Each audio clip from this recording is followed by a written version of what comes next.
Alright class, I'd like to take this opportunity to talk about the anomers of glucose.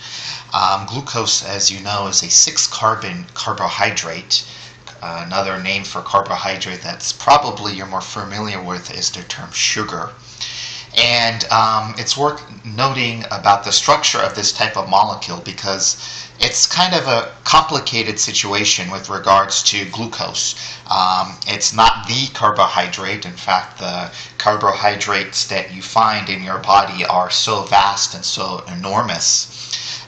There's literally maybe several thousands of different types of sugars that are out there, and in fact glucose gets derivatized much more. In the cell, for example, you can oxidize glucose into glucuronic acid or gluconic acid. So carbohydrates are generally very derivatized. However, in terms of metabolism, the central hub of metabolism usually revolves around glucose.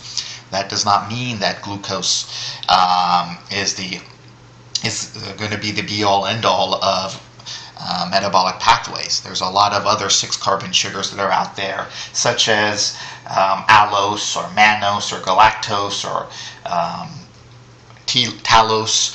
There's also a lot of 5-carbon sugars that are out there as well. But generally, glucose is a molecule that's worth studying if we want to isolate out some features about sugars. Again, you get more energy from glucose and the glucose molecule. But let's just talk about glucose and this term called anomers. So as a 6-carbon sugar, glucose can exist in a number of different forms. It does have a preferential form, and that preferential form is based on this term anomer. So you probably already have heard of isomers in organic chemistry class, and anomers is a special type of isomer. And an anomer is basically a carbon that is not chiral suddenly becomes chiral. So in order to give an example of this, let's first draw the structure of glucose. Now I'm going to draw the structure of glucose in what's known as a Fischer depiction or a Fischer projection.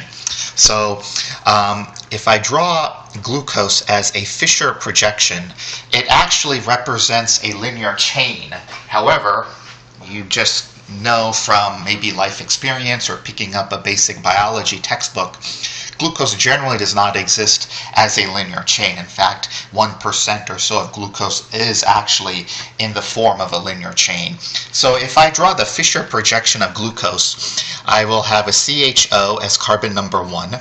Carbon number 2 is going to have a carbon with an OH attached and an H here. Okay, that's carbon 2. Here's carbon 3. Here the OH is attached on the right-hand side of the Fischer projection. Carbon number 4, we resume with having the OH back on the right-hand side of the Fischer projection. Carbon number 5 is where we will have the OH again on the right-hand side in the Fischer projection. And then finally, carbon number 6 is a CH2OH. So that is the Fischer projection of the glucose molecule. It's worth noting the formula of glucose. Okay, it's a 6-carbon sugar. It has 6 carbons.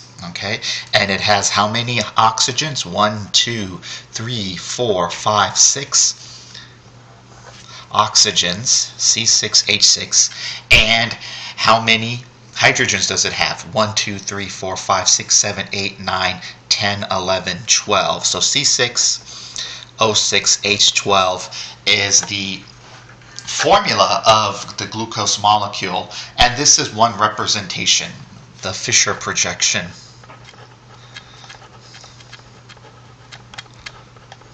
Okay. Now in a Fischer projection, these carbons here represent chirality. They're chiral carbons. Now carbon number 6 is not chiral because there's 2 hydrogens, so that destroys chirality. So there really can only be one conformation at carbon 6. And carbon number 1 is also not a chiral carbon. This CHO is basically an aldehyde group. If you are good at organic chemistry, you'll know that that CHO is actually an aldehyde that is attached to carbon number 2. So this is the linear chain of glucose, where carbon number 1 and carbon number 6 are achiral, and carbon number 2 and 3, 4, and 5 are potentially chiral. So you can have a configuration around carbon number 2 where the OH is on the left-hand side and the H is on the right-hand side.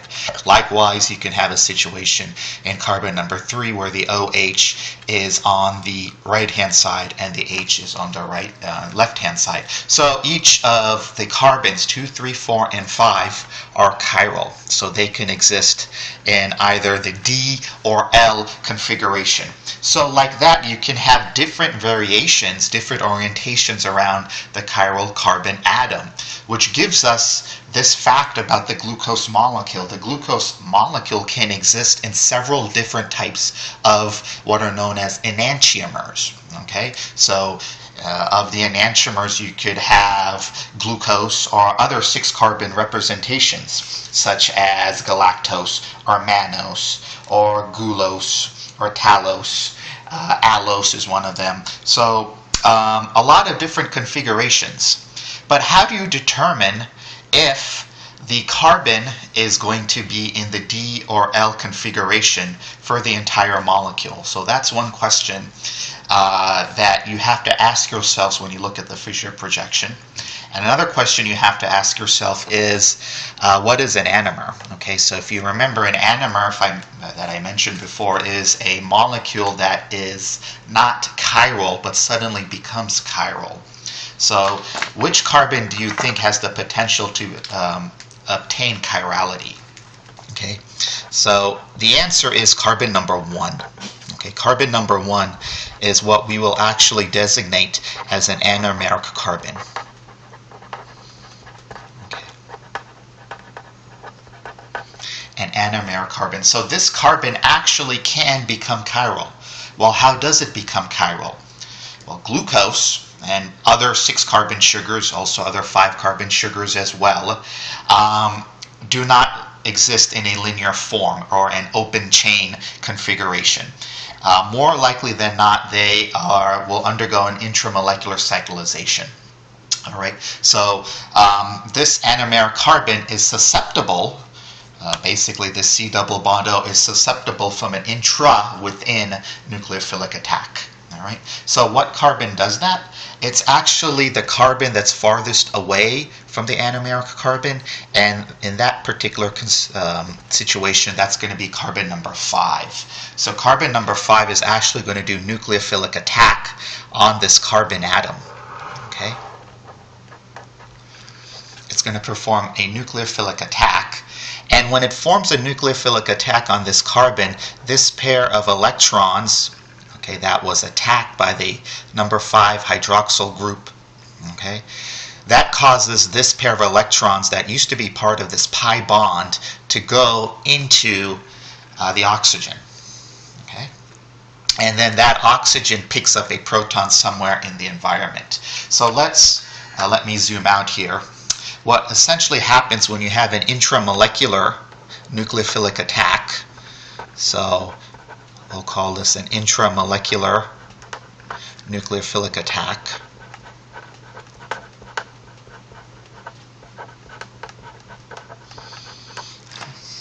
What happens is that you will get a hemiacetal intermediate.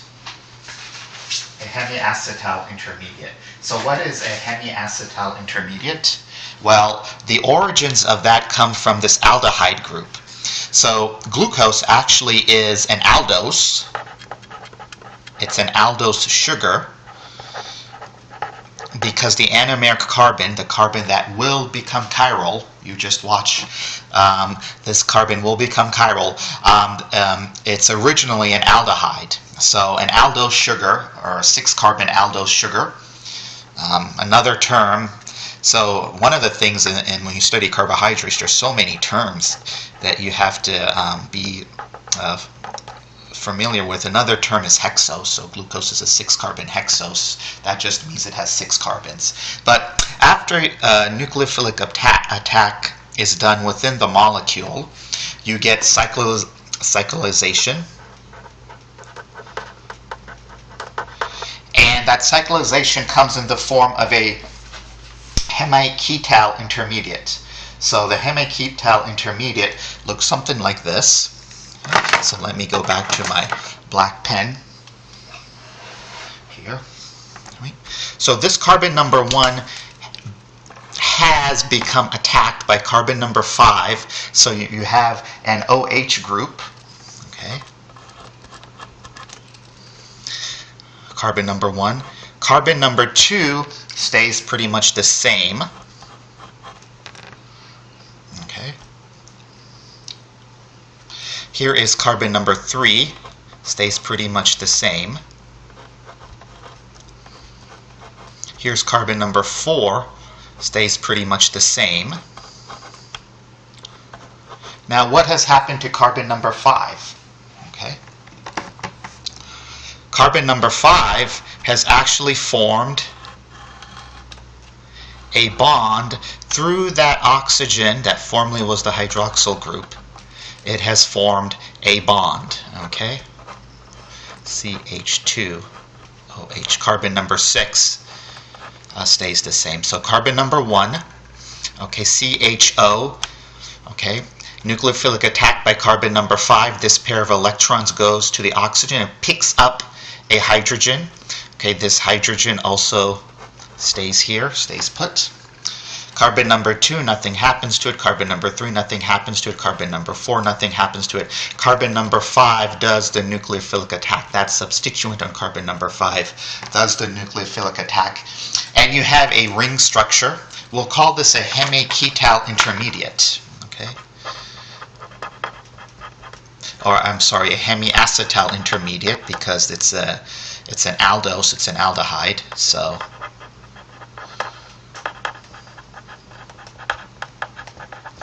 we have a hemiacetal intermediate. Okay. Now this carbon number 1, which was the anomeric carbon, because it is not chiral in this form, suddenly obtains chirality. Okay. So this is now a chiral carbon. Okay. Whereas here it was not a chiral carbon. So the aldehyde has changed to a hydroxyl group.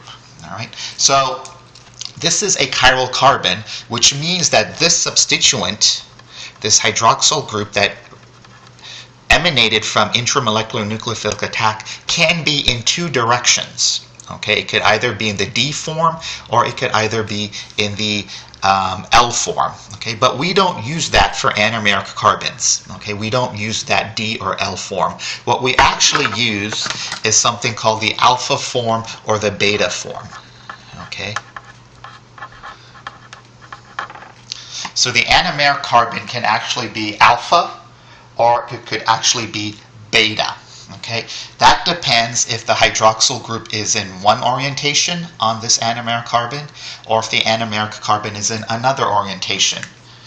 Okay, that hydroxyl group, its orientation.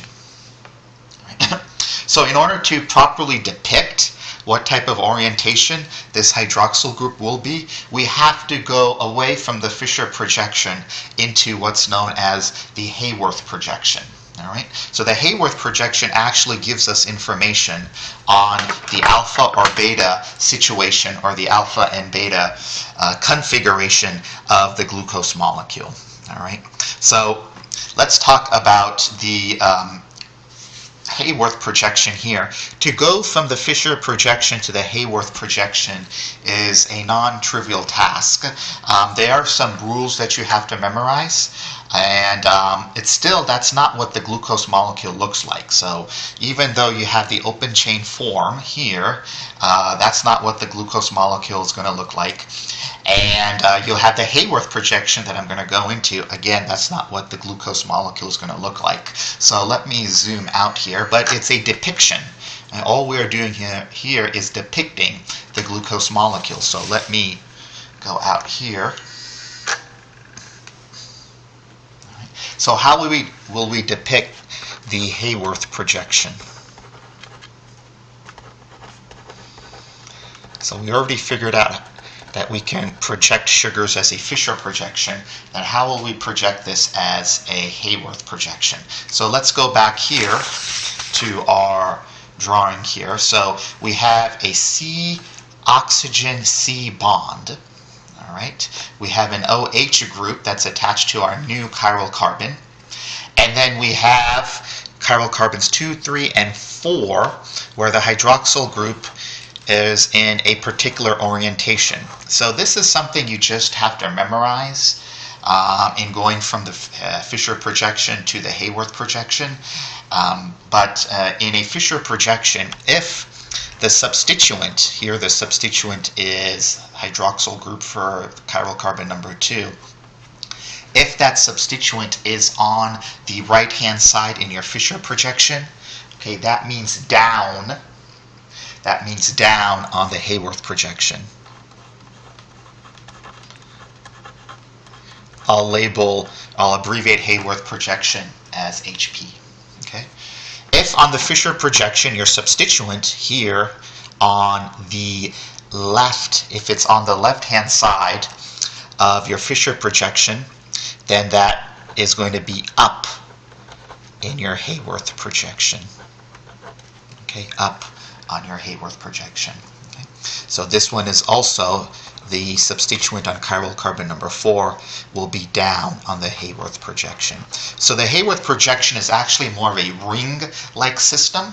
Okay, so let's translate this into our Haworth projection. Okay, so I'm going to first start off by drawing this oxygen. Okay. I'm going to draw this oxygen here. Okay. And in this oxygen, I'm going to it's attached to the anomeric carbon. All right. So that's carbon number 1.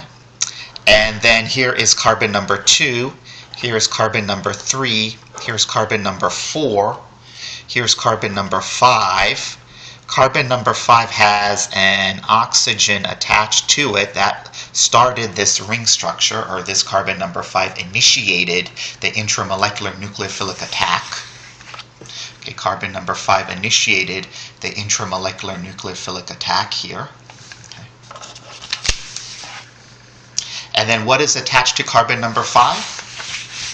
Okay, what is attached to carbon number 5 is that CH2OH. So I'm going to put that one up, which would be, that CH2OH would be, that carbon would be carbon number 6. So here's carbon number 1, carbon number 2, carbon number 3, here's carbon number 4, here's 5, and here's number 6. Okay, here's the oxygen carbon that used to be formerly the hydroxyl group on carbon number 5 in the Fischer projection. Okay, so you're going to have to sort of relate to the Fischer projection, the Haworth projection. Okay, so let us first deal with the substituents in 2, 3, 4, and the number 5 carbon. Remember, this is now chiral. This is the anomeric carbon, which became chiral. It was formerly the aldehyde group because glucose is an aldose. So that hydroxyl group that came from nucleophilic attack could either be in one or two orientations. Okay, it could be above the plane of the Haworth projection ring, or it could be below the plane of the Haworth projection ring. All right, so that is where the anomers occur. So it's very important to recognize that an anomer, or an anomer, okay, comes from a chiral carbon that formerly was achiral.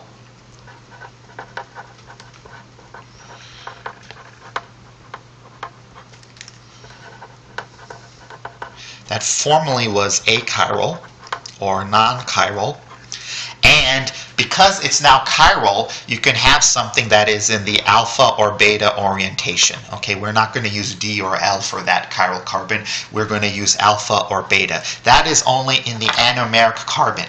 Okay, that is only in the anomeric carbon. Okay, the alpha or beta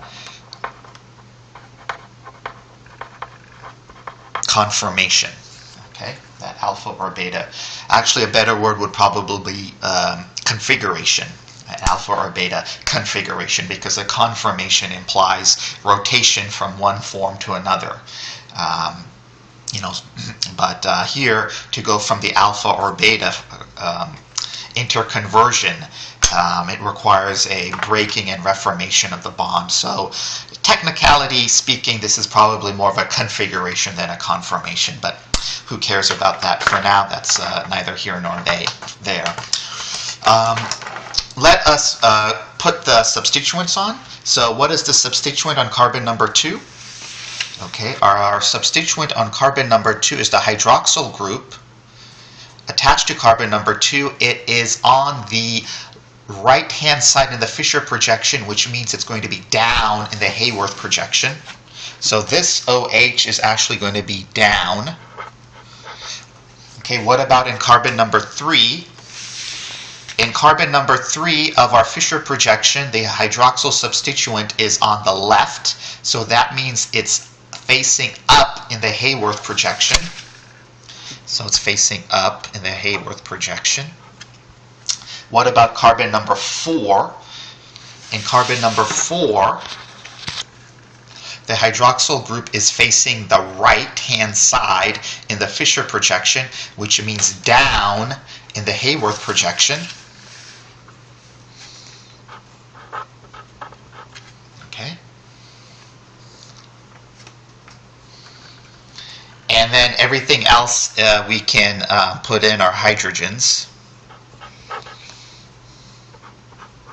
Okay, that CH2OH is up.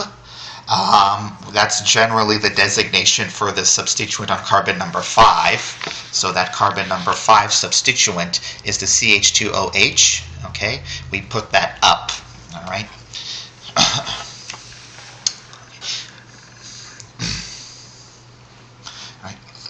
Now there's going to be more on this carbon number 5 CH2OH a little bit later on. There's a reason why we put it up, and that has to do with how we designate our sugar as D or L. Okay, so we don't designate the D or L configuration on each individual chiral carbons. We designate it on a very specific chiral carbon, and we designate that on the chiral carbon that's farthest away from the anomeric carbon.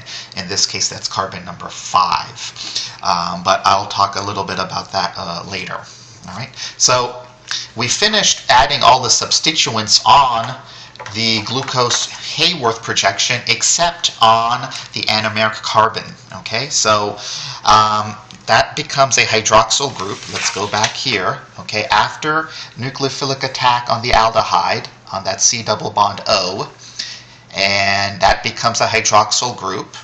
Okay, this hydroxyl group can be up or down the plane of the Haworth projection ring. Okay, up or down in the plane of the Haworth projection ring. So that's going to designate whether you will be alpha or beta anomer of glucose. Okay, so if we are above the plane of the ring, okay, if that OH bond goes above the plane of the ring, that's substituent now on our anomeric carbon. Okay, we call that the alpha form of glucose. If that substituent is above the plane of the glucose ring, above the plane, we call that the beta form of glucose. Okay. By nucleophilic attack, intramolecular nucleophilic attack, that OH comes at the bottom or below the plane of the Haworth projection. We have the alpha form of glucose. So let me draw the alpha anomer. Okay. The alpha anomer would look like this. Here's my oxygen. Here is my carbon, carbon, carbon, carbon, anomeric carbon. H is up here. The OH is below the plane of the ring. Let me fill out the rest of my substituents.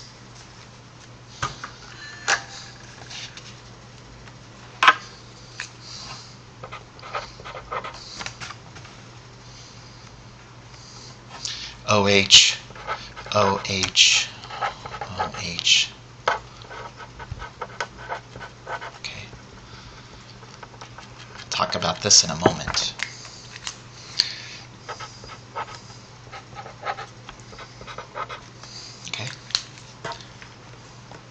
what I have drawn below is actually the alpha form of the glucose anomer. Okay, here is my chiral carbon, anomeric carbon, used to be part of the aldehyde, and after intramolecular nucleophilic attack, the OH has come to the bottom of the Haworth projection ring. We call this the alpha form. Okay, so there are two anomers of glucose. There are two anomers. Okay, so you got to get your words right, which is the confusing part. There are two anomers of glucose.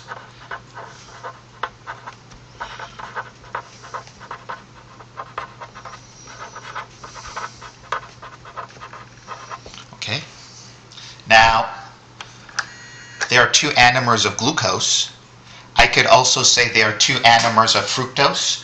I can say there are two anomers of galactose. I can say there are two anomers of the 5-carbon sugar ribose. Okay? Any type of carbohydrate that has an anomeric carbon will be either in the alpha or beta configuration.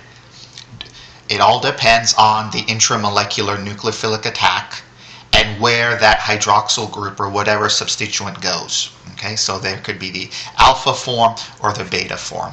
Now there is some interconversion between the alpha and beta, but in order to do that, it has to go through the intermediate of the linear form. Okay, so the interconversion between the alpha form and the beta form goes through what's known as the hemiacetal intermediate. So it's going to go through this linear intermediate that still has that ring structure before it breaks into the open chain. And that intermediate actually has a little bit of free aldehyde in its population. Okay, that's where we get the reducing sugar versus non-reducing sugar. That is in the interconversion of glucose from the alpha or beta form. We get the linear form, and that linear form has a little bit of aldehyde into it. And that aldehyde can be very reactive with a lot of chemical materials, with a lot of metals, and it was the basis in the olden days for diagnostic microbiology. All right. So having said all of this, I may hit you with something that may be unpopular. Glucose doesn't really exist as the Fischer projection open chain form, and it really doesn't exist as the Haworth projection form. Okay, these are just depictions. These are just depictions of the glucose molecule. What glucose actually really exists as is mostly in that chair boat conformation that you studied for 6-carbon molecules in organic chemistry. And the beta form of glucose actually is the form of glucose that is the most stable form. So if you do the rough math, this equilibrium is about 66% glucose in the beta anomer, 33% or so glucose is in the alpha anomer, and then 1% or so is going to be in that free hemiacetal intermediate that could eventually go into the aldehyde form. Okay, so 66% of glucose actually is in the beta configuration, and that actually comes about if you draw the chair form of glucose. Okay, so I'm going to attempt to draw the chair form of glucose. However, you don't need to know this for any testing or examination purposes. In the beta form of glucose, you draw my chair form of the glucose molecule, something like that. In the beta form of glucose, all of the substituents are in the equatorial position. Okay, so all the substituents of the OH groups are going to be semi-perpendicular to the plane of the ring. All right, so here's that CH2OH. They're not going to appear axial.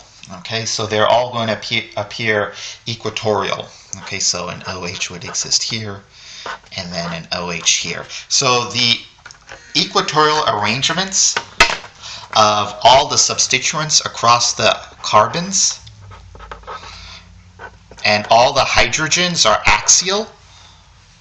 Okay, that actually minimizes steric clashing amongst the atoms. Okay, so when that is done, you have probably the most stable form of the glucose molecule.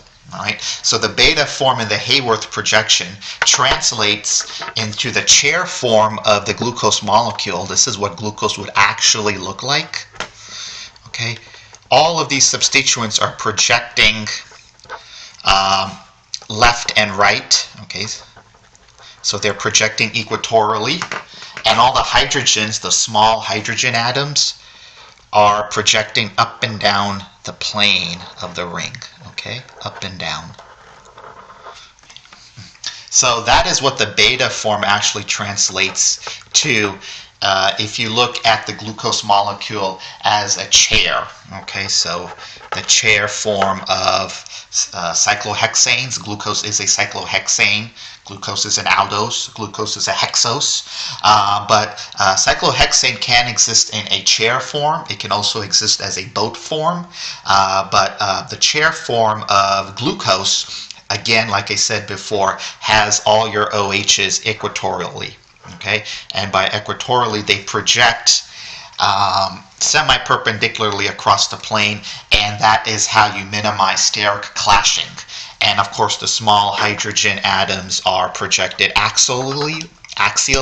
Okay, axial substituents, and axial means they're up and down on the ring. Okay, the cyclohexane ring. So the beta form of glucose in the Haworth projection, okay, where the OH group on the anomeric carbon is, so this actually translates to the Haworth projection that looks like this, where the anomeric carbon has the OH above the plane of the ring.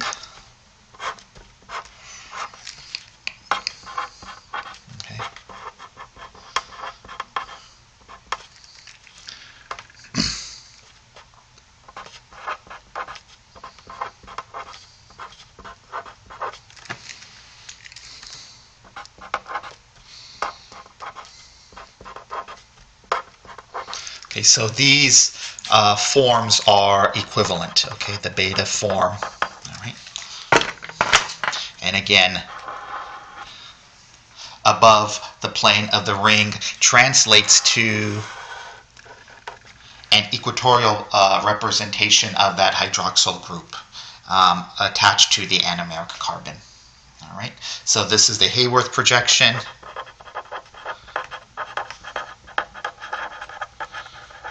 And this is the chair projection, all right? So the beta form is the most stable form. You have 66% abundance in that form, okay, of the beta form of glucose. So the glucose molecule is very complicated because you're dealing with three different projections. You're dealing with a Fischer projection, you're dealing with a Haworth projection, and you're dealing with a chair form, which we generally, most biochemistry textbooks don't represent glucose in this form. Okay, they represent it usually in the Haworth projection because that's an easier way to show the substituents. Okay, show the substituents that are attached to the carbon molecules. Okay, or to the carbon atoms.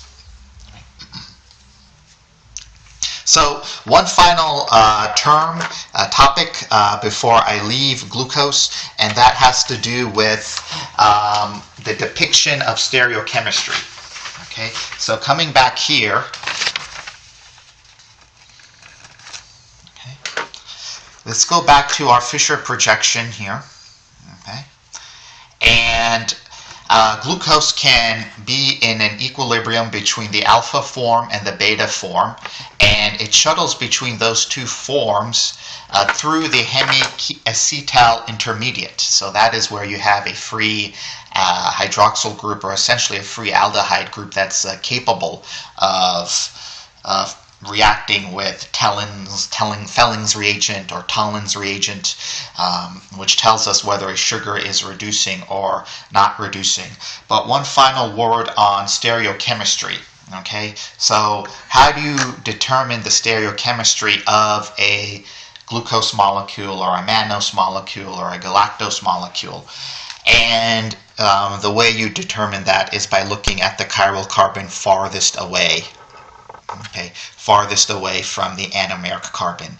Okay, so the carbon that's farthest away from the anomeric carbon is going to be carbon number 5. 1, 2, 3, 4, 5.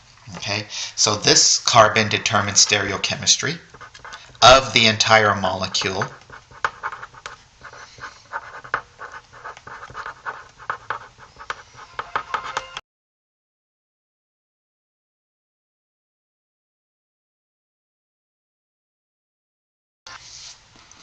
So the final thing is, how do you determine stereochemistry of this molecule?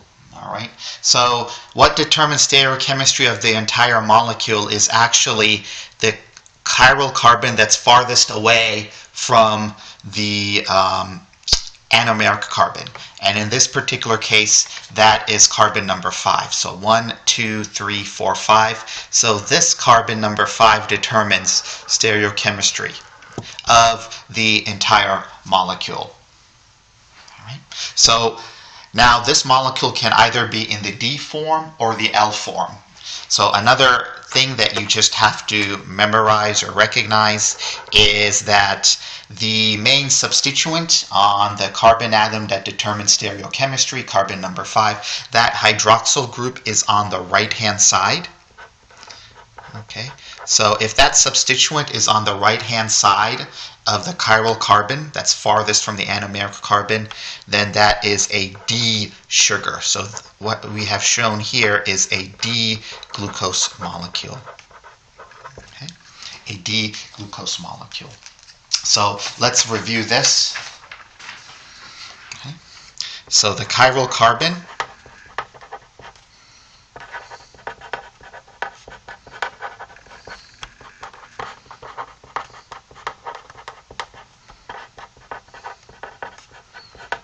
that is farthest from the anomeric carbon determines stereochemistry.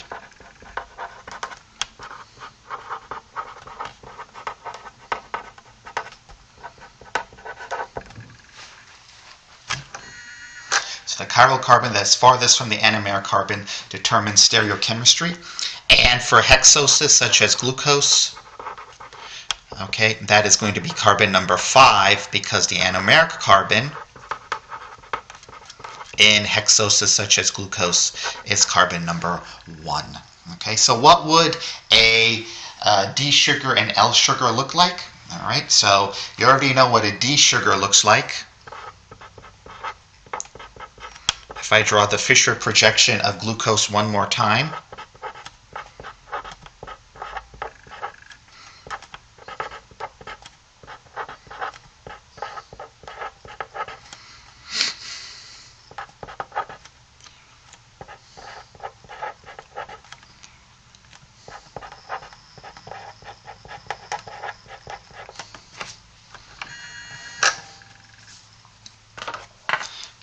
so this one is D because it's the chiral carbon that is farthest away from the anomeric carbon, so this is D-glucose.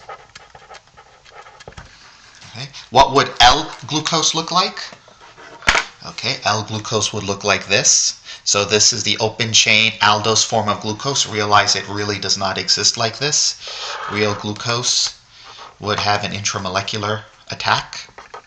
All right, that's what real glucose looks like. This would probably be, less than 1% or so in actual glucose conformation or actual glucose abundance as it interchanges between the alpha anomer and the beta anomer.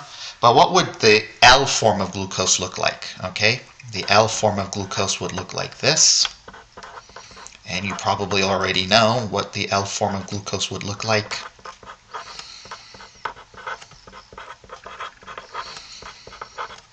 Okay.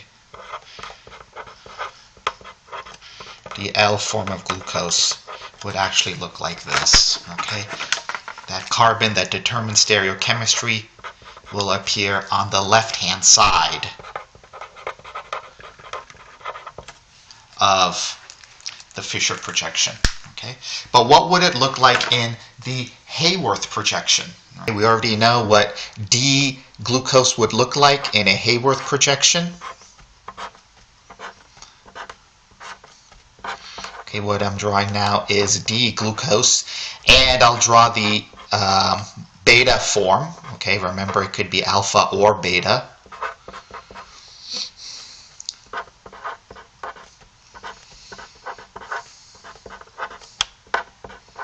Okay, so this is the D-alpha glucose is basically how you would write this.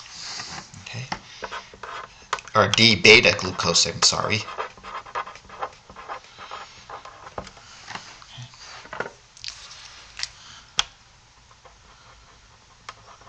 The beta comes from the fact that it's the beta anomer.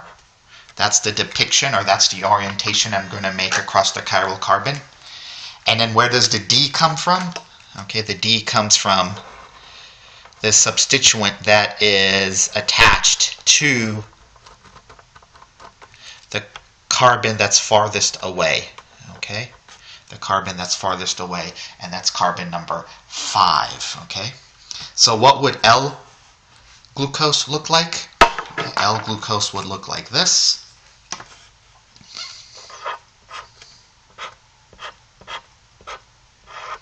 Okay, I'm going to draw L-beta-glucose, which means on my anomeric carbon, okay, the OH after intramolecular cyclization is above the plane of the ring.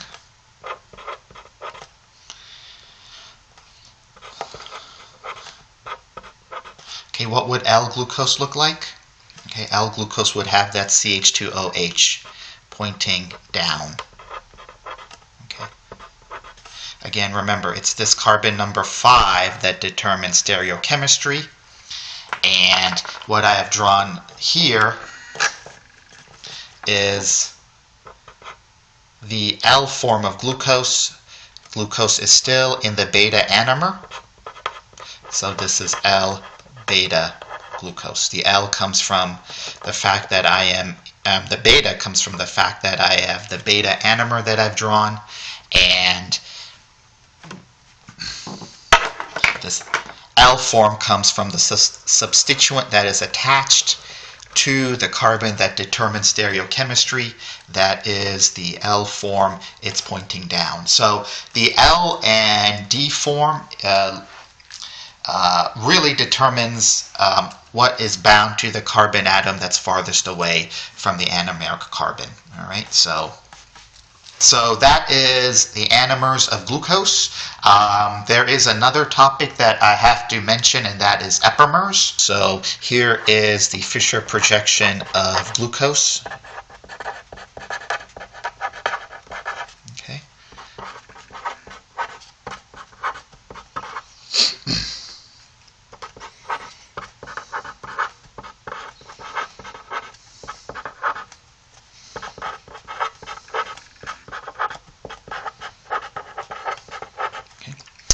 What is an enantiomer? An enantiomer is a non-superimposable mirror image.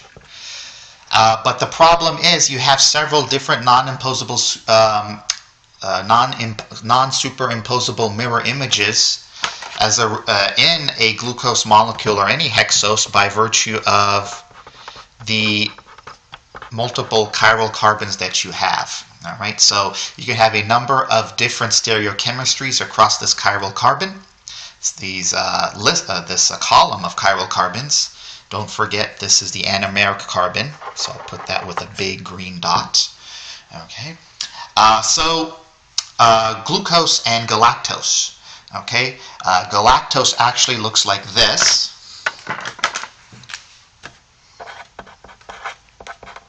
Okay, I'm going to draw my mirror image.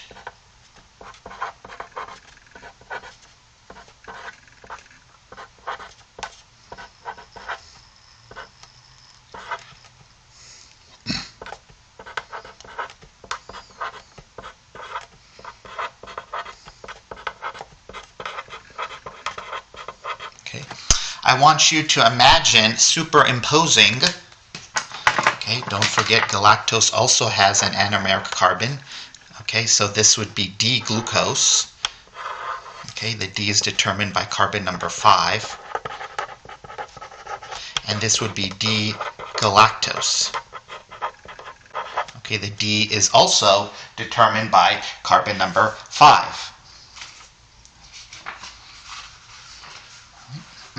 So I want you to slide these two Fischer projections together. Okay, see if you can, in your mind's eye, merge them together. When you merge them together, okay, this aligns, the anomeric carbons align, this aligns, carbon number 4 does not align. Carbon number 5 aligns, carbon number 6, that's a non-chiral carbon, so we throw it out.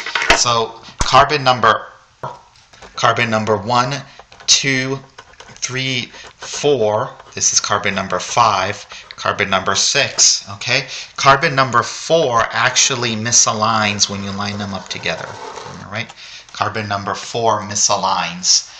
So at this chiral carbon, at carbon number 4, okay, you have a different stereochemistry. Okay, everything else, the stereochemistry is the same. Right? So an epimer is basically a non-superimposable mirror image on one chiral carbon. So in this particular case, glucose and galactose are actually C4 epimers. Okay, C4 epimers. Because if you join these two molecules together and try to merge them against this mirror, you can see that the misalignment occurs at carbon number 4. Okay, so glucose and galactose are what are known as C4 epimers. Okay, so the chirality differs at carbon number 4. Okay, so the chirality differing at one carbon atom.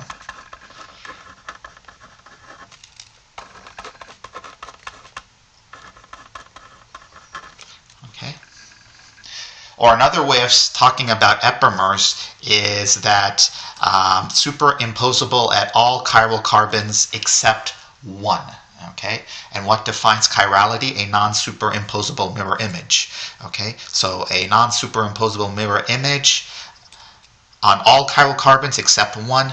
That chiral carbon is the epimeric carbon. So carbon number 4 in glucose and galactose represents the epimeric carbon. So even amongst enantiomers, which are what glucose and galactose are, they are actually even more specifically epimers, and even more specific than that, they are C4 epimers. So epimers are really a good way to actually determine they're a good way to actually determine the different types of enantiomers of glucose. By the way, these are isomers. These are enantiomers at C4, so that makes it an epimer.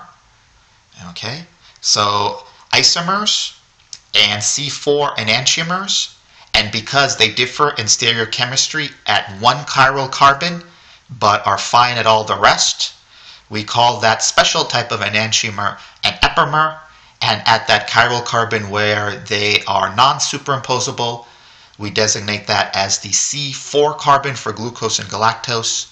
So these are C4 epimers. Right? Likewise, we can draw this in a Haworth projection for glucose. We can draw it as a Haworth projection in galactose. And I'll leave that up to you to draw the Haworth projection. Just remembering that here on the on the Fischer projection, if it's pointing to the right, it's down in the Haworth projection, and if it's pointing to the left in the Fischer projection, it's up in the Haworth projection.